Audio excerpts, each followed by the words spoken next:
ನಮಸ್ತೆ ವೀಕ್ಷಕರೇ, welcome to Sushila ಅಡುಗೆ ಮನೆ. ನಮ್ಮ ಚಾನಲಲ್ಲಿ ಬರೋ ರೆಸಿಪಿಗಳು ನಿಮ್ಗೆ ಇಷ್ಟ ಆಗಿದ್ರೆ ಚಾನಲ್ನ ಸಬ್ಸ್ಕ್ರೈಬ್ ಮಾಡಿಕೊಂಡು ಬೆಲ್ ಐಕಾನ್ ಕ್ಲಿಕ್ ಮಾಡ್ಕೊಳ್ಳಿ. ಇವತ್ತಿನ ರೆಸಿಪಿ ಬಂದು chicken dry. First stove on ಮಾಡಿ ಪ್ಯಾನ್ ಇಟ್ಟಿದ್ದೀನಿ. ಪ್ಯಾನ್ ಬಿಸಿ ಆದಮೇಲೆ ಅದಕ್ಕೆ ಎಣ್ಣೆ 2 ಟೇಬಲ್ ಸ್ಪೂನ್ ಹಾಕ್ಕೊಂಡು, ಎಣ್ಣೆ ಬಿಸಿ ಆದಮೇಲೆ ಸ್ವಲ್ಪ ಸೋಂಪು, ಹಸಿಮೆಣಸಿನ್ಕಾಯಿ, ಒಂದು ದಪ್ಪ ಸೈಜ್ ಈರುಳ್ಳಿ ಇವನ್ನ ಹಾಕ್ಕೊಂಡು ಫ್ರೈ ಮಾಡ್ಕೊಳ್ಳಿ. ನೆಕ್ಸ್ಟು ಇಲ್ಲಿ ಚಿಕನ್ನ ವಾಶ್ ಮಾಡಿ ಅದನ್ನು ಹಾಕ್ಕೊಂಡು, ಜೊತೆಗೆ ಅರಿಶಿಣ ಅದನ್ನು ಹಾಕ್ಕೊಂಡು ಚೆನ್ನಾಗಿ ಮಿಕ್ಸ್ ಮಾಡ್ಕೊತಾ ಇದ್ದೀನಿ.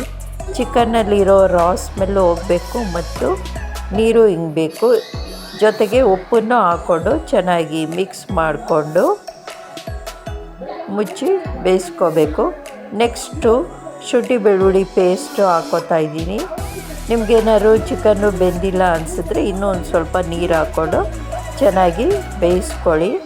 ಆಮೇಲೆ ಇದಕ್ಕೆ ಪೆಪ್ಪರ್ ಪೌಡರು ಮತ್ತು ಸೋಯಾ ಸಾಸು, ನೆಕ್ಸ್ಟು ಕರ್ಬೇವಿನ ಸೊಪ್ಪು ಹಾಕ್ಕೊಂಡು 1-2 ನಿಮಿಷ ಚೆನ್ನಾಗಿ ಇದನ್ನು ಫ್ರೈ ಮಾಡಿಕೊಂಡು ಮಿಕ್ಸ್ ಮಾಡ್ಕೊಳ್ಳಿ. ಆಮೇಲೆ ಸ್ಟವ್ ಆಫ್ ಮಾಡಿ. ಇದು ಚಿಕನ್ ಡ್ರೈ ರೆಡಿ ಆಗಿದೆ. ಇದೊಂದು ಸೈಡ್ ಡಿಶ್ಶು.